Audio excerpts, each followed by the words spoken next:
We back, man. Welcome back. We're sitting here at the Cigar Palace in Alexandria in the lounge with Sips and Sticks. Had the pleasure to speak with Desiree here the first half, and she brought a treat for us.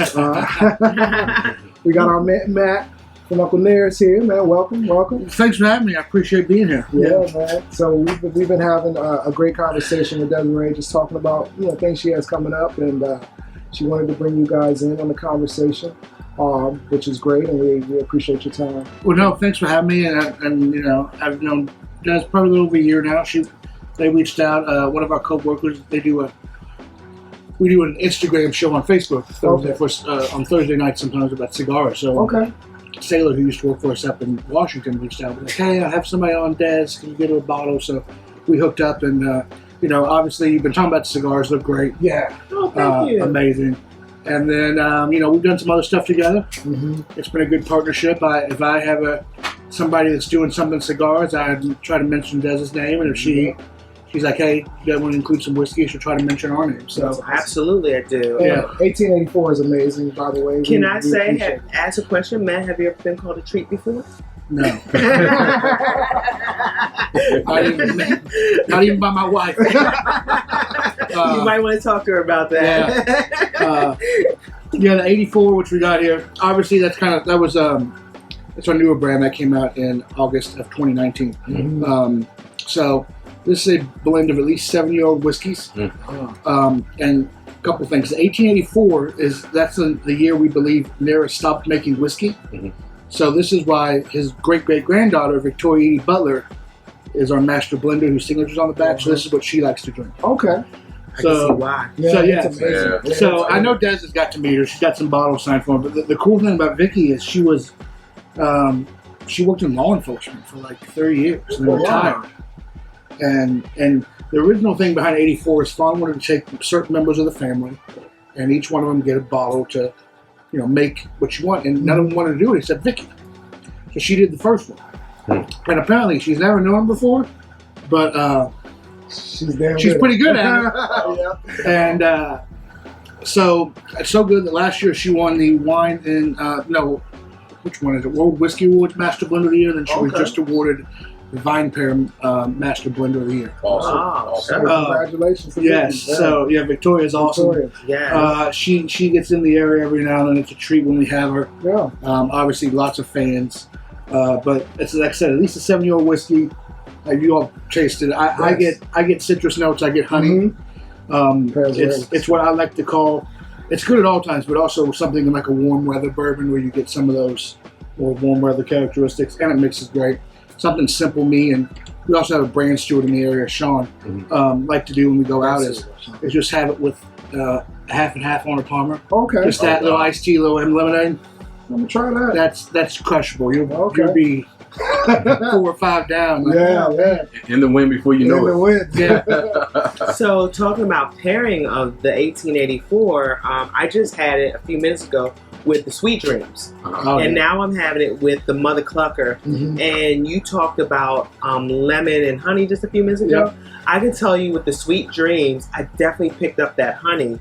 And now I pick up more of a spice with the Mother Clucker. That's a good point. Yeah, so pairing your cigars with your whiskey, you definitely pick up different notes. When I smell it, I smell honey. Mm-hmm. The honey is one of the first things I noticed. So I'm originally from Kentucky. I like to tell people this. Okay, Kentucky whiskey. Just because I had bourbon in my bottle. And one of the other good selling points is I'm a Kentucky boy that sells Tennessee whiskey, so it's got to be pretty good.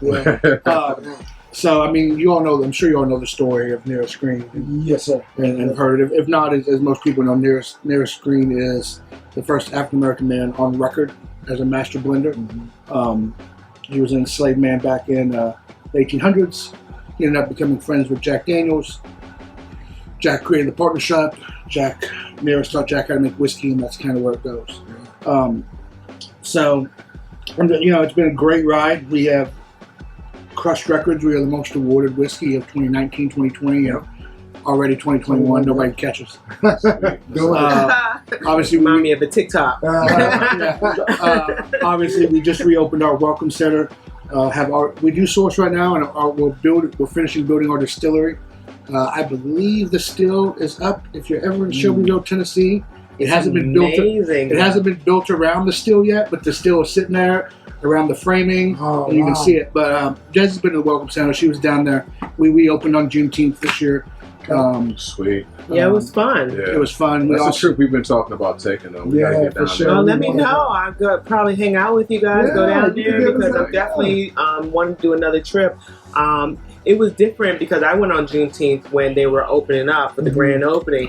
But to go and be without all the huge crowds, and be able to see the Welcome Center have amazing pictures of family members, I believe they are. Pictures of the family members, obviously. You know, like the one famous picture everybody sees. That's Nera's son, George. Okay. Oh, it is. There's no actual picture on Nera's screen. So that's his son. That's his son. Fawn can't find a picture of Nera's.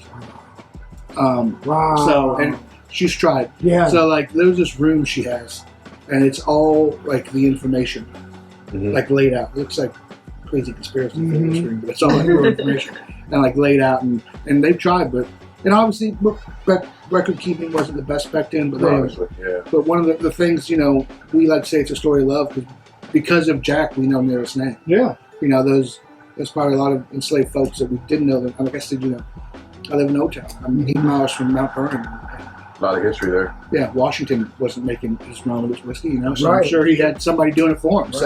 And the other cool thing, especially in this area, we like to say is Nera's, during Fawn's research, was actually born in Maryland.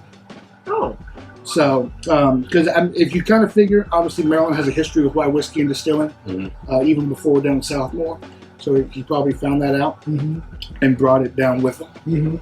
That's kind of why we say he is responsible for perfecting the Lincoln County process, which during some of her research she found that is something that West Africans did to filter the water. Okay. So that's kind of where he probably tasted the whiskey and was like, this is awful.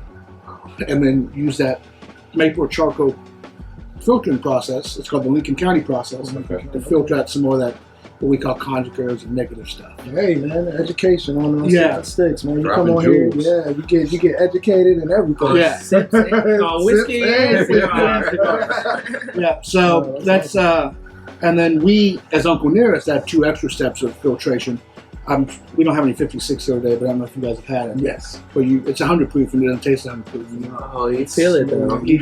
Yeah, I was debating because I do have the 56 as well. But I was like, which one will I be able to get back? Because I have the collection and I didn't have 2 of anything, so I didn't want to break. Well, I do have 2 of the 1820, but I was not going to break that open today. Getting back home is essential. It is. She has more 1820 than I do, and I actually work for Uncle Nearest company.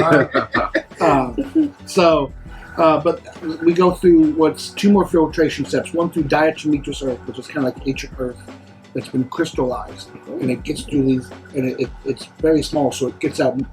The holes are very small, so only the liquid goes through, it gets out even more of those negatives. And then finally, coconut shells and carbon. The carbon on those coconut shells allow more of those what we call conjugars, negative. Okay. All that nasty stuff that gives you the really bad headache the next day. Yeah. To get that out. So that's why we like to say it's the smoothest whiskey. Hey. You know what? I have never had a headache. I never noticed that with and I drink this a lot. Yeah. That's essential. That is essential. You want to enjoy it that day and wake up and be okay the next.